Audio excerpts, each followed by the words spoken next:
January 7th is exactly 7 years since Nana Addo Dankwa Akufo-Addo took the oath to be president of the Republic of Ghana. He promised to give citizens the better Ghana his predecessor failed to deliver. 7 years on, do you see a better Ghana?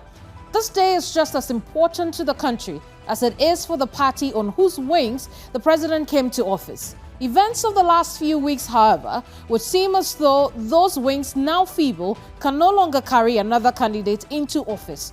At least 18 members of parliament, some of whom are experienced members of the party, have chosen to bow out of the 2024 parliamentary race. Why? What does it mean for the future of the NPP? Is this a testament to poor performance, internal wranglings maybe, or a sign of defeat even before the elections began?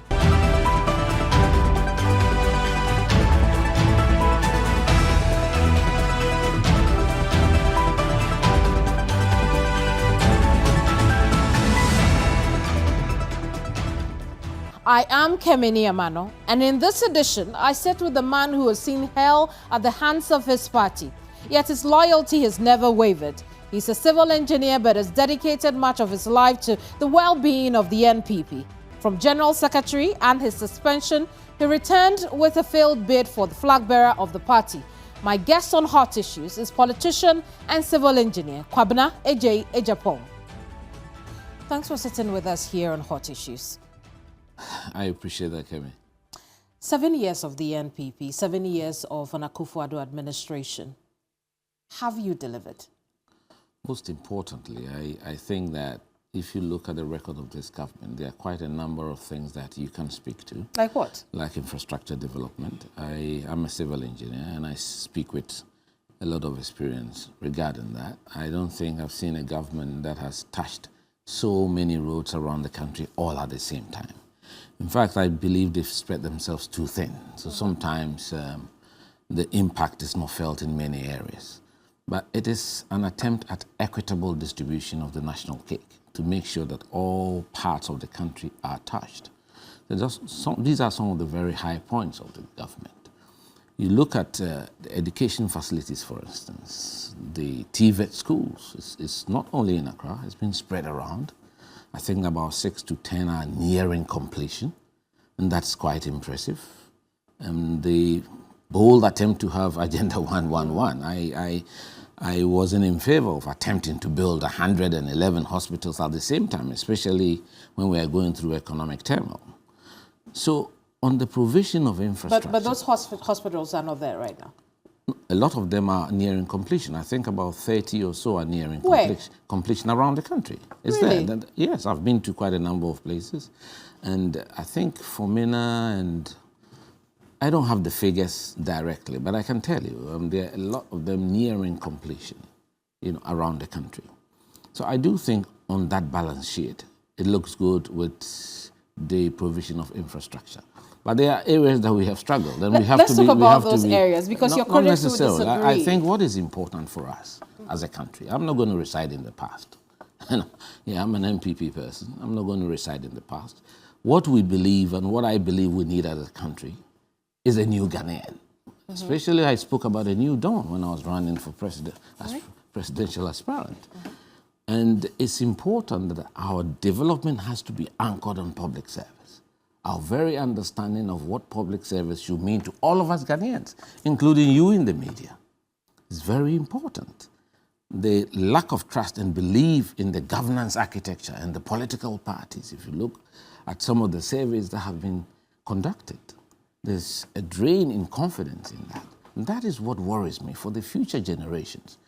The thinking that politics or other is somehow supposed to be the quickest way to fame or money. I believe that politics is about public service. The same NPP administration, noting that these numbers that you have given have always existed, told the Ghanaian people we're coming in to do better than the previous administration, the Mahama administration, that is. But the truth is, those numbers have not improved. And that is a fact. Why must we? That is a fact. Why must the Ghanaian people give you another chance? We should also not forget that this does not happen in a vacuum. That we've had serious challenges, global challenges around the whole world. And those of us who have opportunity to travel around I'm wearing a piece of trousers. In America, they call it pants. I used to buy it for $25. The last time I was in the United States, it was $95, so I couldn't buy it.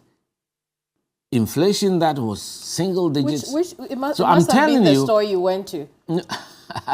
No, it's not exactly. It's just Morton's, which is a normal men's shop in America. It's not one of those elite. I'm not one given to brands and that kind of stuff. Morton's is also not Walmart. So, I mean... Well, I'm just trying to tell you that this has been a very difficult economic environment around the whole world. And we have to take cognizance of that. I mean, ministers of finance around the world have been tumbling like a pack of cards. Governments have fallen. So yes, we as Ghana, we are part of the global village. And so therefore, it means that the crunch that has happened, there are certain things that have happened here that have never happened before. For instance, the debt exchange. You understand? That hits the pensioners and all that. It had never been seen in the history of this country. These are the stark realities. It does not mean that as MPP, we can't go to the people and earn their trust and prevail on them that they can give us another 4 years. So for me, it's the decision of the electorate. The electorate gave us a signal in 2020, which was a tough one. I was expecting the president to take something out of that and make some major changes. He hasn't done so. Right. Recently, I saw the General Secretary publicly goading the president to make some changes to his government. I mean, why do you think he's not making changes? I don't know. It's one area I have disagreed publicly with him, with respect, because I think change is good sometimes, especially even in a football game. You can make changes to your strategy, shift players around. You don't need to sack people, but when you keep ministers in one location for 7 years, I've said that it's a novelty. I've followed presidential politics around the world, and you hardly see governments keep ministers that long. So that's an area that I don't think I would say I would give the president a plus on that. But he is the president. He has preview of everything, all the data, and I don't have that. Really? You understand? I mean, if the people are performing, we would feel it as citizens. Of course. I think that the country would do with some changes. Indeed. I do want us to look at a few things. One of them being your style of communication, the message you take out there, admitting that things have not gone so well, in the course of this administration, but there is room to improve. It's quite different from the kind of communication that seems to appraise everything positively for the current administration. It makes people want to... Something worries me about this country. I think we like good news, too much of it. And we aggregate around people with power, sing their praises, and hero worship them. I have said time and again, sycophancy has become a bit of an enterprise. So gradually, we're getting to the point where we are creating cult figures. It is not good for our democracy. It is not good for our party or any party. So I'm very much against that kind of attitude. I think political parties need strong people within the different parties to look the leaders of those parties in the eye and expect dissent. Sometimes dissent is useful. Does it not make you look like an outsider? No, I don't think so. Trying to play from the inside? No, I don't think so. I think it's important if you are well-intentioned and you come out like I did 2 years ago when the economy was beginning to tank a bit and I was expecting to see some very swift, decisive action to stem the decline. There were some in the party and there are still some now who even attacked me that after expressing those opinions that I would support our candidate. I'm a party patriot. The party went into a contest that I participated. I felt I could do the job. If the party had given me that opportunity, I think I would do a fantastic job as president of the country. But the party knew better. Okay, I respect the delegates, and we all believe in majority rule. And the delegates voted first round nearly 70% for Dr. Bawumia. There were 10 of us. And when 70% of the top brass decides to go for one person, you know which direction the party is going. So I wasn't surprised that in the second round, he still won with 61%. Should the party be taking a second look at its way of communicating? I think so. I think that everyone should look at themselves as human beings. And sometimes you are more convincing when you are able to acknowledge that there have been shortcomings here and there, but we have the confidence, we have the drive that we are going to carry you to the destination that we all desire. Okay? I don't like this hero worshipping that is become a feature of Ghanaian politics. It's not only with the MPPs, with the NDC as well. We should stop it. Presidents and leaders of our country need people, courageous people, who can sit across the table respectfully and disagree with them. For instance, I mean, something has just happened recently. I've just been reading the last 2 days, which I find I totally disagree with. I mean, that we can, a country like Ghana, going through difficult economic times in an election year, and the roads minister can decide to invest close to $400 million in a 20-kilometer corridor. I think that is not equitable at all. It doesn't apply to any strategy if you want to win re-election. Because you have an airport in Kumasi that needs maybe $10 million to complete. You have an interchange in Takoradi where we win our seats all the time. That needs another maybe 10 million to complete. You haven't done that. You have roads in Impoho where we win. Issue of priorities over That's here. right. So I disagree with that. I cannot understand how he has come to that realization or that determination, and why the technical people, even in the Ministry of Roads and Highways, who are my colleagues, I'm a civil engineer, would advise him to do so. And politically, whether it went to cabinet and they approved that. I mean, it's something why is the CEO not calling it into question? That's the whole point. I mean, I for the life of me, I saw it today. He was going around, and I don't quite agree that in an election year, a country that is suffering will invest close to $400 million in a 20-kilometer corridor of road. I don't think it's the best use of our money. There's much more to talk about. When we come back, I want us to discuss how some people, particularly experienced members like yourself in the party, think that the NPP of old is not what we see today. We'll be right back. Welcome back to Hot Issues.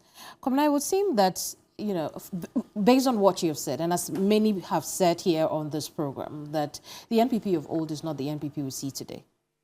Where do you think that problem started from? I think what is important is that when you are a senior member of the party like I am, you should be able to call a spade a spade. I don't believe in hiding behind the scenes and not confronting issues as they are. Okay? Yes, I've heard people say that kind of thing. I don't agree with them. I don't think there has been a direct attempt to muscle people. But, you know, we Ghanaians sometimes, we tend to take things around the straight and the narrow, and we don't want to confront issues frontally. That is what is worrying me as a senior person in the party. If there are things happening that we are not happy with, I think we shouldn't allow a culture of fear to be imposed on the party. It's something that I've spoken against. We should this is a political party that prides itself on being the one that was a driver for multi-party politics in our country. We are the ones that removed the criminal libel law. So we are the ones that love debate. This is a party of debate. And as a young man, I attended several meetings of the National Executive representing then the Young Executive Forum, and I saw some of our top leaders, B.J. Darocha, Laji Bin Saleh, Peter Alajete, Odoi Sykes, in tough arguments, disagreeing respectfully. You understand?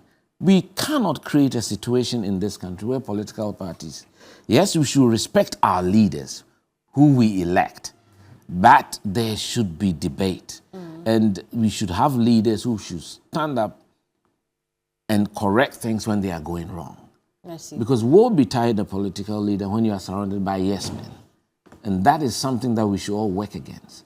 So I want to see a vibrant NPP, a vibrant, in fact, it is not for nothing that presidents in this Fourth Republic have accepted the participation of party chairmen and party general secretaries in cabinet. It's not in the constitution. It's not by any fiat, but it's a good convention because they recognize that presidents are products of their political parties. They are not independent candidates. And the chairman or the general secretary who is in touch with the 275 constituents all the time has sometimes a better sense of what is happening around the country, can feel the pulse of the country, and can communicate same in cabinet. So that when decisions are being taken, the president does not seem too detached from reality. That is the duty of political parties, to communicate the sufferings of the Ghanaian people. But in this case, I don't think, there is that attachment between party and the administration. Yes, going around during my campaign, I mean, there's one of the complaints that the party grassroots have been talking about. They feel a sense of detachment, which we have to work to close that gap. It's important. But I think the whole thing surrounds the feature of whether we are calling them delegates or executives. People should stop seeing themselves as delegates. Being a delegate, which gives you the opportunity to vote during elections, is just one out of the many tasks that is given to executives of our party. And especially at the local level, at the polling stations, you are supposed to be the driver and the frontline soldier of our political advocacy. So you need people who are dedicated, and I've talked about my triple X, which anchors my political life, service, sacrifice, and selflessness. So these are traits that you should find in the executives of our party. You see that because today? I think it's waned significantly. Let's be honest. Because it is by your own choice that you decide to apply yourself for that job. And so once you are elected as an executive of the party, it demands a lot of sacrifice. It demands that you are going to be selfless, that you are prepared to risk your life for the common good. I think the spirit of individualism which has gripped Ghanaians is not only politicians. People talk as if it's only politicians. But why do you think that these triple S's have waned, over time? It's difficult for me to tell, but I think they've seen a few bad examples. Maybe people want to make money more than sacrifice now, because I say they've seen a few bad examples. Young people who have really not done serious work before, thrust into political positions, and then within a short time they are showing off quite a lot of real estate and / weddings and what have you. But I think that is a wrong example. And that must be in the minority. And that should not be a signal for the youth to go into politics. Should go into politics with a drive for the common good, for the collective security of our country. And that's what I'm passionate about. And if I can spend the rest of my life advocating for that, fighting for that in this country, I'm prepared to do it. It's not about positions. You understand? We should have people who are selfless, who are prepared to apply themselves to the job of supporting this society and making sure the right things are done. That is what I'm interested in doing. So those who look at me and say, oh, Kwabena, you're very critical of the government, so why are you then now? I am a patriot of my party. Once the party has settled on Dr. Bawumia, it is incumbent on me, if I'm a real patriot of the NPP, to give my everything to the candidate that has been selected by our grassroots. I see. Selected by the grassroots. How do you think the party views you? You say you view yourself as a patriot, but how do you think the party views you? A great many of them. We are very thrilled to see me openly traveling around the country with our candidate, the Flagbearer, because they knew I was one of the 10 contestants. It was a very tough competition. Some very tough statements were made, which were true. You understand? So it's important that we build this culture in this country. Now, the fact that I disagreed or corrected a few things during the campaign, that should stop me from collaborating with the eventual winner. You shouldn't do that. It's better than abandoning the party like others have done. I'm not prepared to abandon the party. Somebody will continue to ask, what is your locus in this party? Especially, my locus? Especially, hold on, especially, given your recent history prior to you resurfacing and running for, for those who don't know, and for the younger ones, in 1992, I was one of the few people who worked with the leaders from our party headquarters to the Electoral Commission to receive the interim certificate. In fact, the original certificate, the copies of it, I'm one of the few people who still have it, given to me by the late B.J. Darocha, because he trusted that as this young man had shown such dedication to this political tradition. In 1992, I was barely 30 years. We were under military dictatorship, Rawlins. The military leader was also a participant in the elections.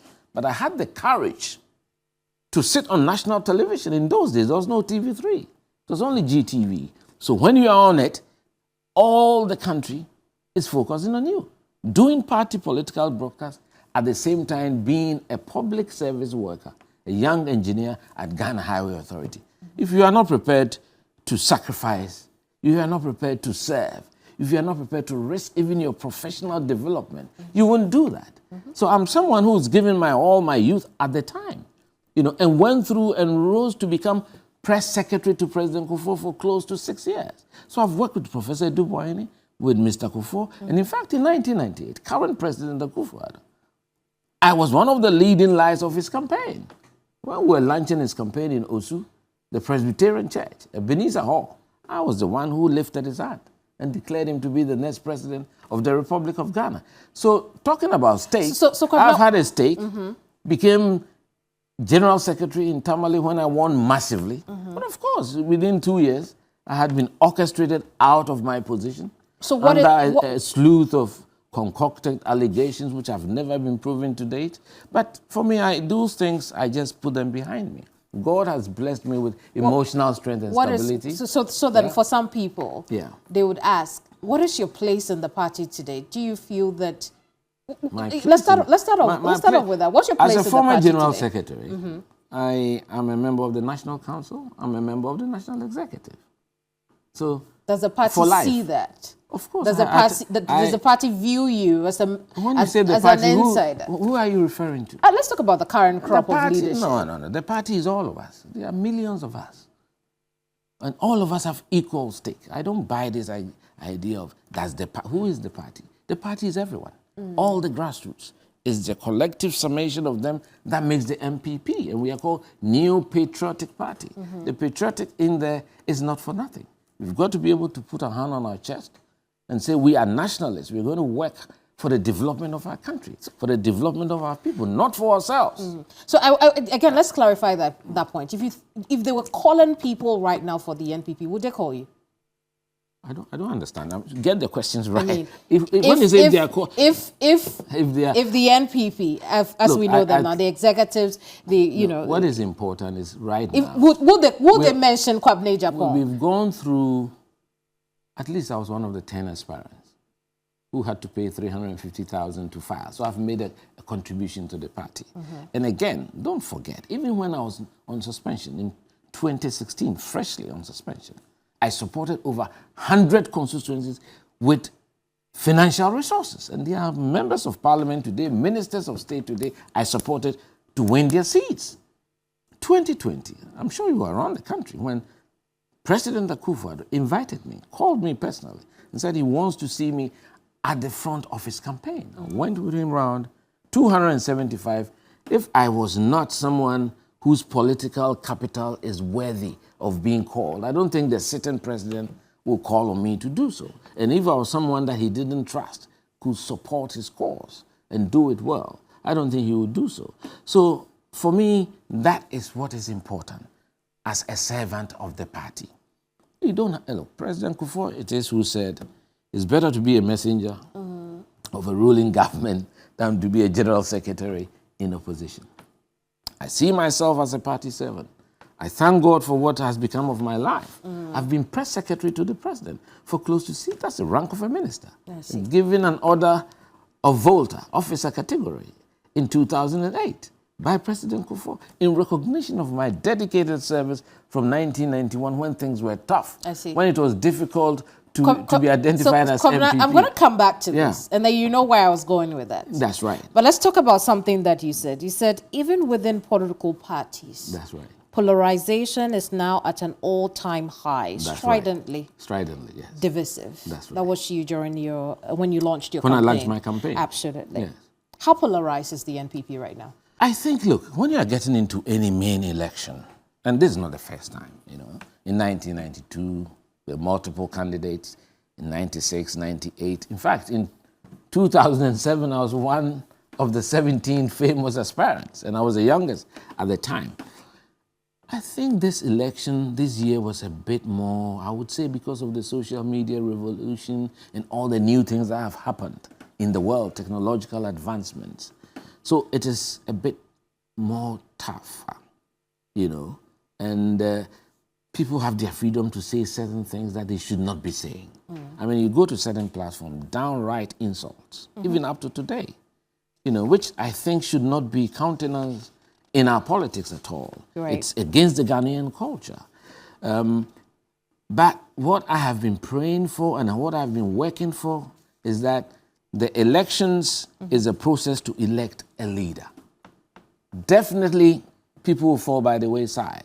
I did not even make the cut to the last 4. You understand? But I still see myself as someone who can make a strong contribution to this party. I see. Okay? That needs to be studied. Well, at the end of the day, Dr. Bawumia won. All the other aspirants were at the Accra Sports Stadium. They were covered by TV3, made statements to suggest that they were happy with how the elections was run. Well, and that it was transparent. No, I want to answer that question. Right. So I expect all of them, all of us, everybody had some support, however small you call it. I expect as leaders in the party to get our supporters to respect the decision of the majority. So we should not have strident divisions now. We shouldn't. And again, if you look at the persona of Dr. Bawumia, he's someone who is a very nice person, you know, calm, unassuming, very humble, very respectful. I mean, he's done the right thing going to visit all the aspirants in their homes as sitting vice president. He didn't ask that they should come to him. He went to their homes, you know. So he's trying to build collaboration. Yeah. I think that if we have a cohesive party together in 2024, despite all the difficulties, economic difficulties we are facing, we have the numbers to defeat the NDC. So what is important is that strident division, the insults and the attacks, and you are this man's man, we can't work with you, that kind of attitude should disappear. All of us should work together to bring us on board this train that we have created. Is that possible? It's very possible. Is it possible that you'd say that, oh, those factions that exist, you're from the I don't even call them factions. Look, in 1992, after the elections... If they are not factions, what are they? No. In 1992, after the elections in Legon, it was Dr. Safuedu who took us to Professor Dubois to congratulate him. We, the young executive, most of us were supporting Dr. Kwabena Safuedu. You know, that shows you the mark of a Democrat. In 1998, it was a very hectic election. That was the first election. I would say that was when the media, Metro TV and everything had come on board, more media stations. It was very hectic. And although I didn't support then candidate Kufuor, he recognized my skills, the skill set that I bring to the table. So he got the campaign manager, Jacob Echimelamti, to invite me on board. And I was the de facto director of communications leading up to the 2000 elections. In fact, I was the one who called him from the strong room of the Electoral Commission to inform him, Mr. Kufuor, you are now elected as the president of the Republic of Ghana. I did not support him. Right. He didn't take it out on me. And he made me his press secretary for close to 6 years. That is the kind of value that we want us to see as politicians, as party people. So if someone that I did not support, okay, and I was a contestant in this. But Dr. Bawumia has been working with, I mean, I have been working closely with him since he won the election. And others. In fact, when we were in Kumasi, Dr. Aproku was there. Very well. Adainimo was there. Kujupuku was there. All the others have given indication that they will support him. So I think it's important. That was then. I mean, you've given us a lot of historical examples. I'm talking about now. This is when Dr. Bawumia was in Kumasi. No, but you've also given us historical examples of how leadership have been able to rally the people behind. Yeah. We'll live to see whether or not same happens in this. I want you to be more optimistic. The way you're talking, we'll live to see if it happens again. You don't believe it will happen because 18 of your MPs will say they are retiring from Parliament. What is wrong with that? Let me end the question and then we can go into that. Okay. And some have made the argument it's because of the internal situation of the party. What internal situation? Are there not internal wranglings within the party? Right now. Is there not? You can tell me if you think they are. What is important is there has been an election. In fact, if you looked at the December 4th election where we had selection of the parliamentary candidates for the orphan constituencies, No H. There was no complaint. Everybody was fine. I have been advising the national executive to, as much as possible, have a very sanitized electoral environment. So why do you think there was an en masse retirement? It is not en masse. I mean, it's not 18 people? No. Many times. In one election? If you go back, there have been times that more people have left Parliament. But that's their personal decision. And maybe he's assessed the situation on the ground and it's not looking too favorable. He wants to go out as former MP, not to be defeated at his primary. That is a personal... Or maybe it could be because they're unhappy with how things are running in the party. Then they should come out and say it. I think it's important that we don't just merely speculate. It's important that they should be brave enough, like I'm doing now, and say it. What is happening? What are they not happy with? I think it's important. Otherwise...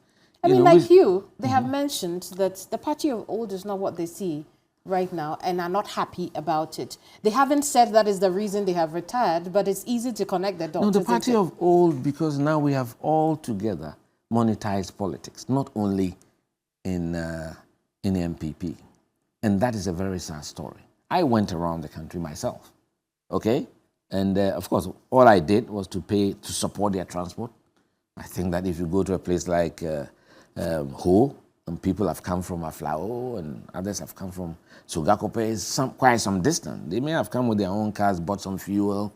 I can't pay all the 500 they have spent, but 300 or 400 sometimes, yeah, if I have enough money, I pay it out as transport, as support for their transport. We have to recognize some of them may be farmers. And that particular day that you have asked them to come and listen to you, there's a loss of productivity to them. They didn't go to the farm. You understand? So these are things that have happened right from 1992. But that is different from the kinds of figures I had bandied about. You know, so that is something that worries me. And we all have to work. These MPs.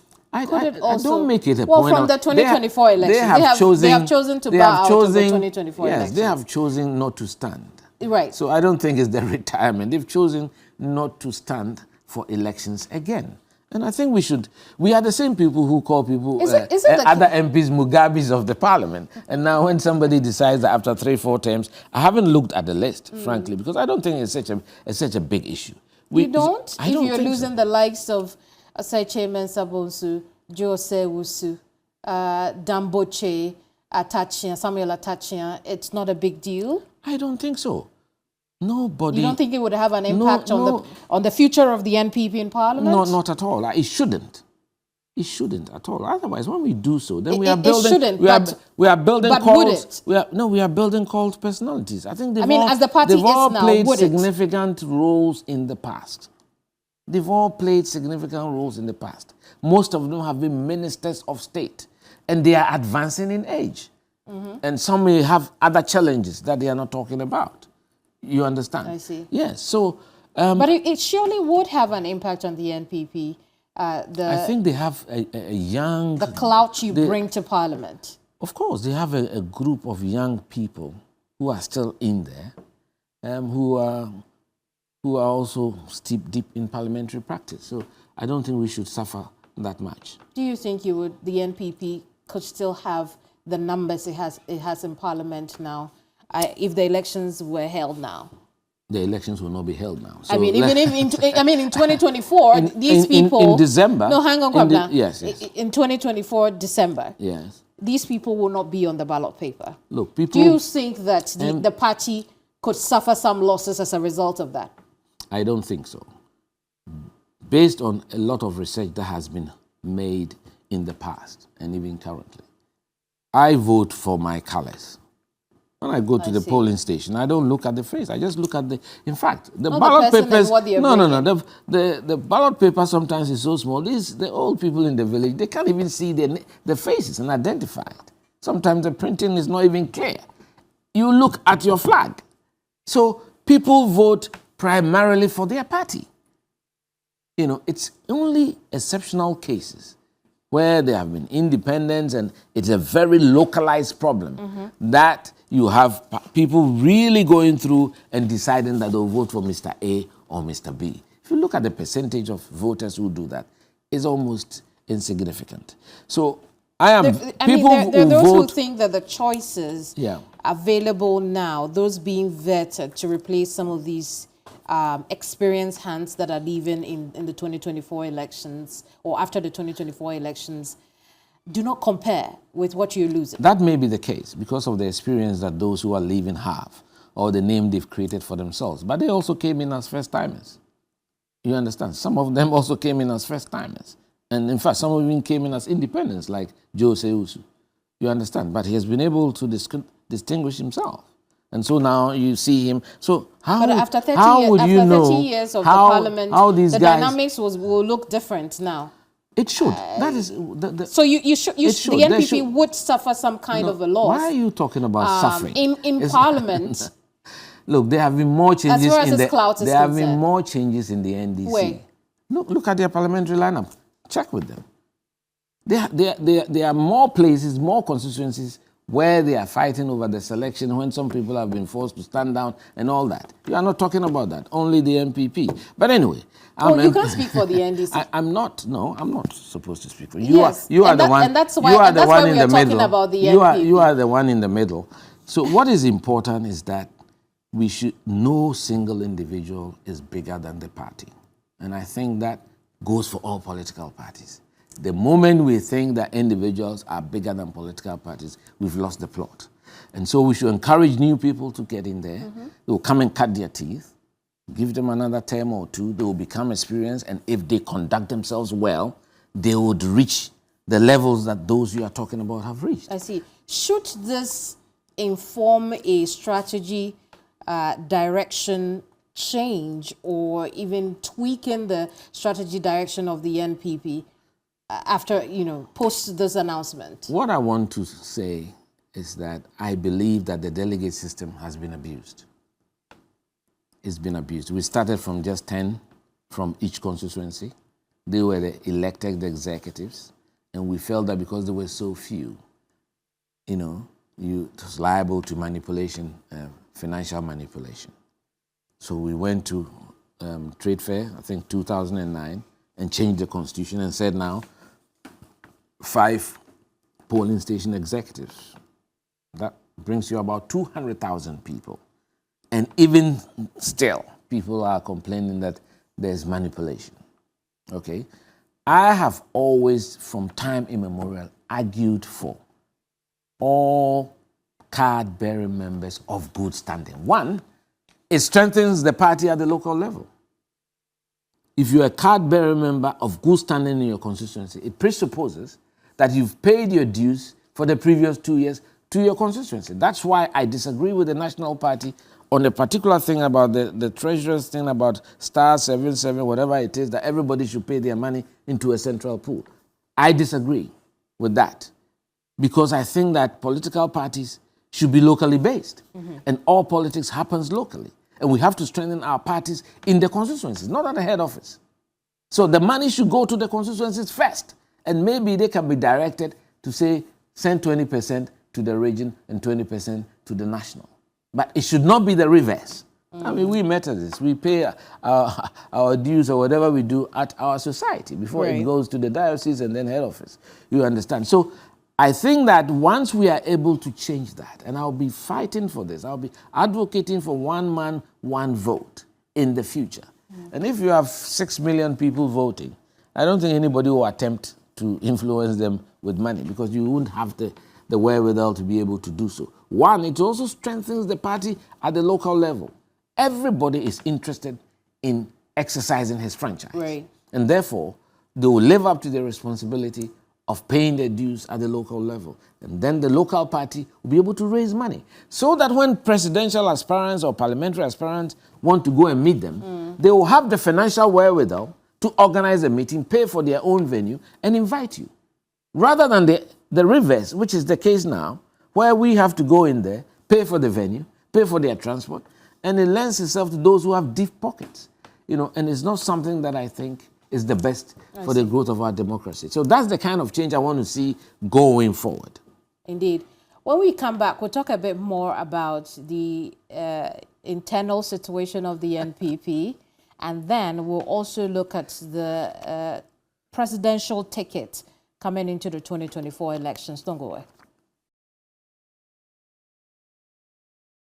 Welcome back to Hot Issues. My guest today is Kwabena Adjei Agyapong. He is former General Secretary of the NPP. He's an engineer and also politician, obviously. Thank you for sitting with us. Thank you, Kems. I do want to go back to events of 2020 when some of the shock losses came in the parliamentary race. One of the things the National Communications Team member of the party had said was that the losses of then, and I'm quoting him, he says, we as a party had our own internal issues, which led to that.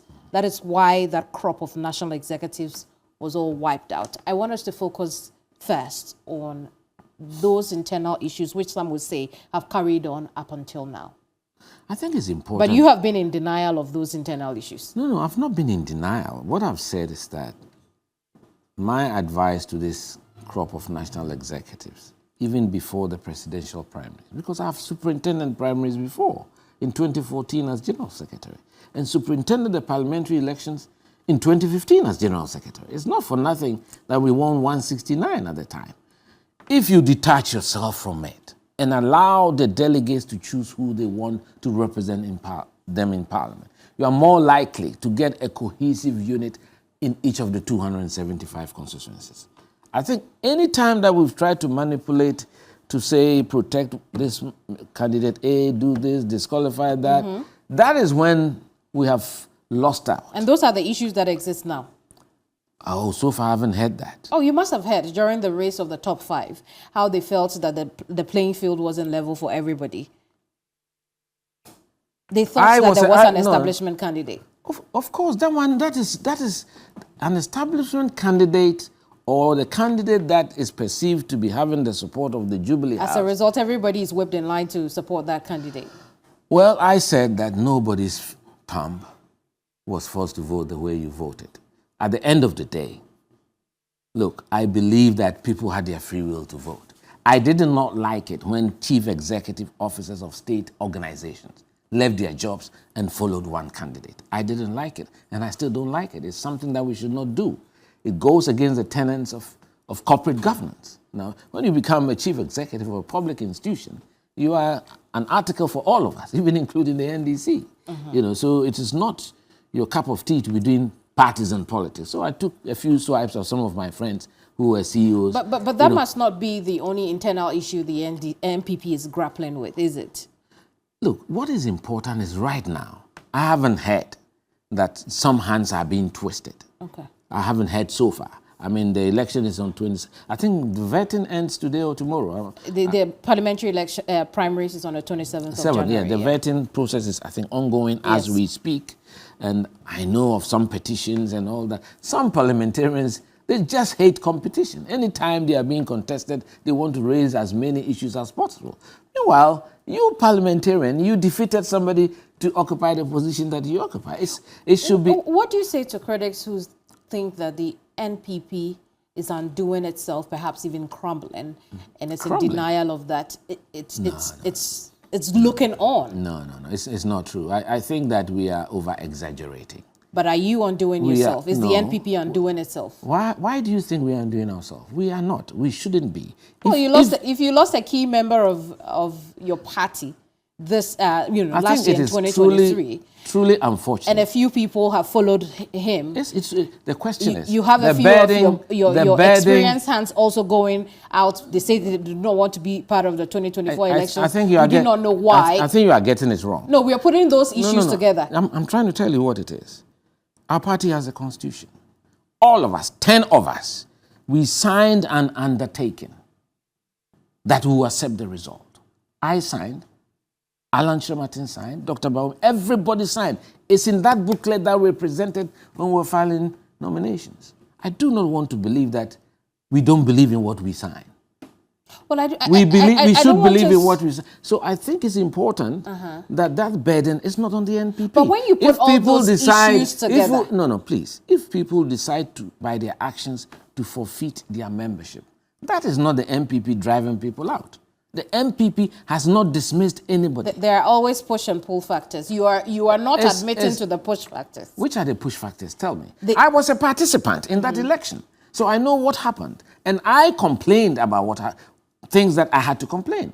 He did not even complain to start with. Right. I was the one who rose up and said, Dr. Bawumia has been vice president for close to 7 years. He's been, running mate for 2 terms, has the experience, the stature to fight on his own. Let him go around and campaign and win that election if he has to win it. Right. Rather than people following him and creating the impression that he's been foisted on the party. So if we I was the only candidate together, who said that. So I'm surprised that those who did not even raise a finger are now, after the event, making that an issue for resignation.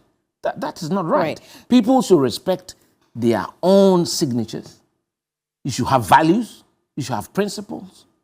It's important. And I think rather you should hold those who have not respected their own principles to account for that. Hang on. Rather than take on the party. The party hasn't done anything wrong. In fact, what the General Secretary did... Kwabena, you said you don't like cult behavior. So yes. let's hold on and look at the issue as I'm putting it. Yeah. I'm saying if you put all these events that have taken place over the last several months together, right?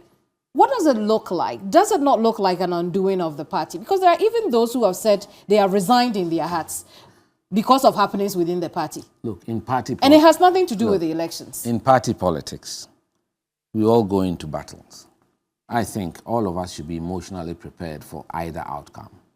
In an election, you're either going to win or you're going to lose. It cannot be the case that when you lose, then you have to throw tantrums.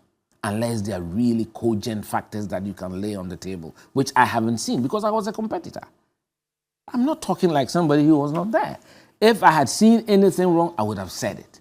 I had agents in all the 16 areas, and there, apart from one flashpoint in Northeast, there was no other report. So for me, I'm not saying that the party... So the NPP is not undoing itself? Look, we can improve. We can be better.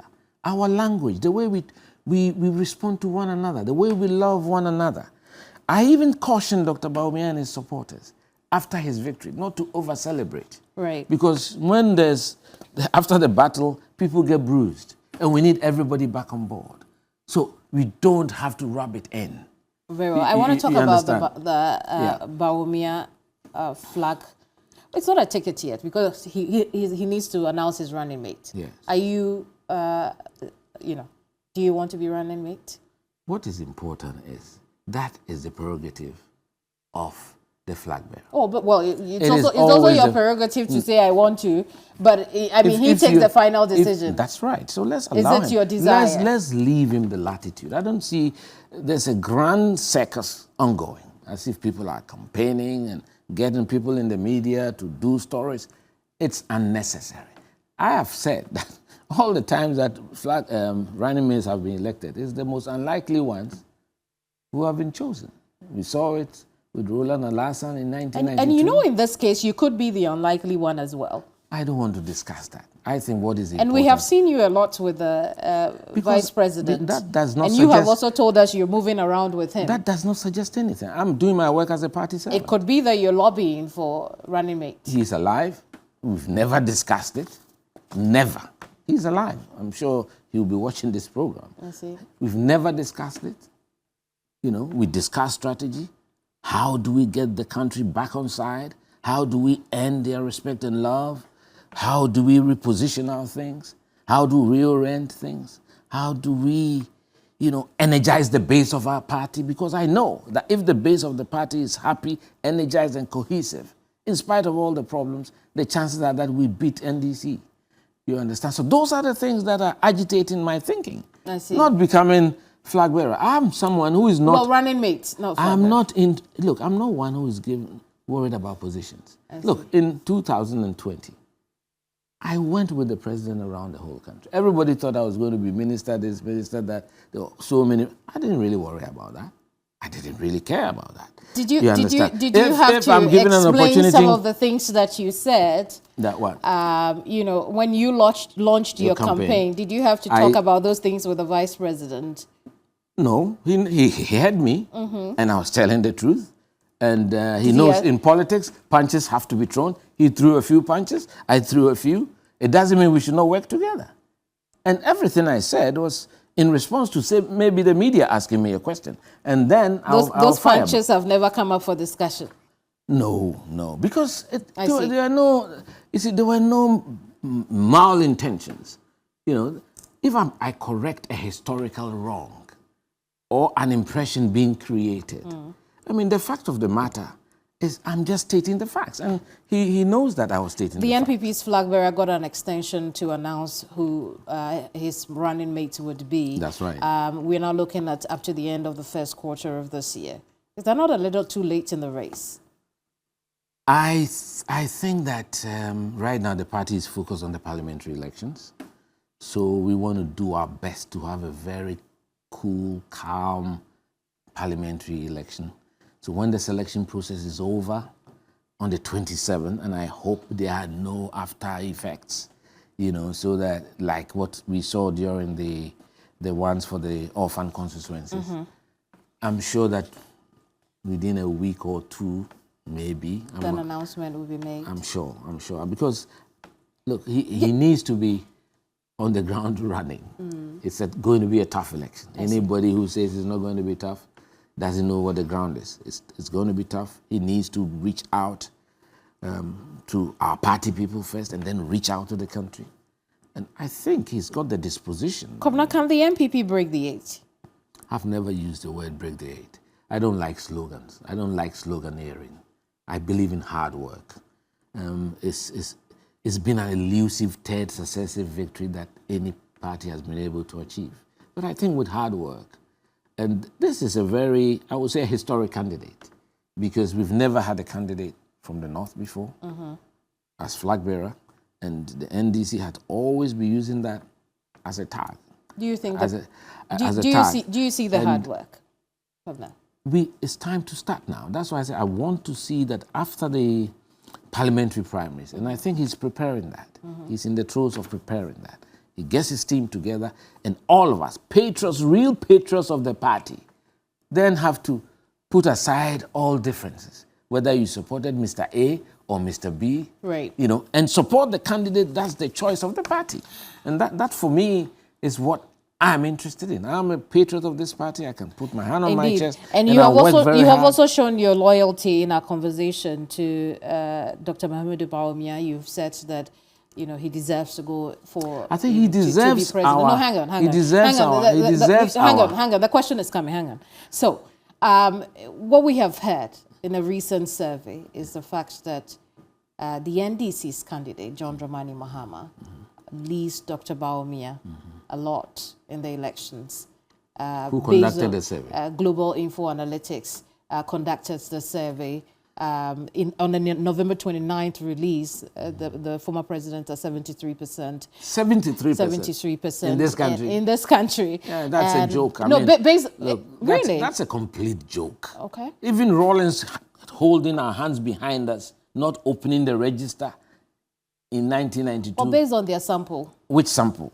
Anyway, I have never been a believer in surveys. It's become an industry now. So everybody now has become a polling consultant, and they are doing all sorts of polls. Have you seen any the of most their important polls are the ones that are conducted on election day. And that's why I was worried that the president didn't take a signal from 2020. 2020, we had moved from 2016, lost 63-seat majority to parity, lost half of our popular vote from million to 500. That for me was the signal for there to be significant changes. That didn't happen. And I feel pained for that. I think he should have done that. He didn't grab that. But of course, he's the president. Now Bawumia is the candidate. He's got an opportunity to chart a new course. I hope he takes it with both hands. Those changes you're talking about was to have reshuffled his government. Is that? It's not only that. Okay, what else? And many others. Okay. And many others. I wanted to see certain things, you know. Like imposing more order in our public finances. And I don't want to see the public accounts, the Auditor General every year say that 17 billion has been misappropriated without any action in Ghana. Things happen, nobody gets punished. I want there to be a strong penalty regime so that it will be unattractive for people to tinker with the public treasury. And I suspect that Dr. Bawumia will be able to do that. I was speaking to him. I said my 6-point plan. If it takes even 2, I'll be so happy. I see. Despite what you have said about the Global Info Analytics poll, they seem to have given very great polls, particularly when the NPP was electing its Flagbearer. I want us to focus slightly, just a little bit. I don't think any candidate can get 73% in an election in Ghana. Well, it was based. It was based on. So I mean, it's so way off. I mean, look at the latest one, which is on December 10. They say Dr. Bawumia will lose the northern region as well, except for a few places. But the truth of the matter is, John Dramani Mahama takes lead 55% as far as the northern region is concerned. Let me tell you something. It looks like you have a lot of work to do because maybe the NPP may be backing the wrong horse. No, that is who we have selected. You have selected, but it could be the wrong person also. Well, that's the choice of the majority, so we should respect the choice of the majority. The delegates have given us a candidate, and it is our duty as party to support the candidate and give of our best. And I'm very confident on his own record, head-to-head with John. John Mahama has been president before. Yeah. But you see both of them. The question is head-to-head in the northern Dr. region. Dr. Bawumia has not been president before. But he's been vice president also. No, it's not the same. I don't want us to go into that because we've done that before. No, it is not the same. And John Mahama should know that better than most because he has occupied the 2 positions and knows the sea of difference between being president and vice president. The buck does not stop with him. But so let's cut him some slack. The perception of the public is different. Well, we haven't even started the campaign. So why are you in a rush? We haven't started a campaign. We didn't have to start the campaign to gauge public perception of the 2 candidates. Well, the poll right now says that even in the northern region, where both of the candidates come from, Dr. Bawumia is 37%. I've told you, I'm not interested in those polls. You're not? I'm not. I've never been. When I was contesting, I don't look at it. It doesn't tell you that the vice president might need a lot more work in the northern region? We already know that. We don't need the polls to tell us that. Right. We already know that. I've been around this country enough to feel the pulse of the country, to know how they feel about the government and our candidate. And that's why I said we need to hit the ground running immediately after the parliamentary primaries. I see. You understand? So it's hard work, but with everybody on side, all shoulders to the wheel, pushing in one direction, the MPP has more numbers than the NDC. What's Dr. Bawumia's message, really, in the 2024 elections?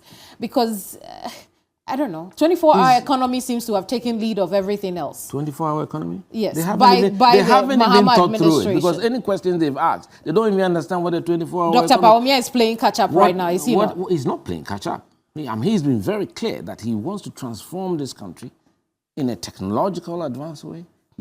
People are the same message he's been preaching the last 4 years. It's not the same message. It's not? People have forgotten that today, our national ID card is being integrated with all facets of our life. And that is a big plus for this country. It's a very big plus. Today you can sit at home and do a lot of your transactions without going to the bank. He has been the one who has been driving this interoperability thing right from long. And he sees this country. He will talk. I don't want to take the leaf out of his book. Thank you so much for sitting with us. It's a pleasure. Kwabena Adjei Agyapong is former General Secretary of the NPP. We've been discussing issues of the party, the now, the past even, and then the future as far as the 2024 elections is concerned. I'm Kwabena Adjei Agyapong. Thanks for your company. I'll see you same time next week. Bye-bye.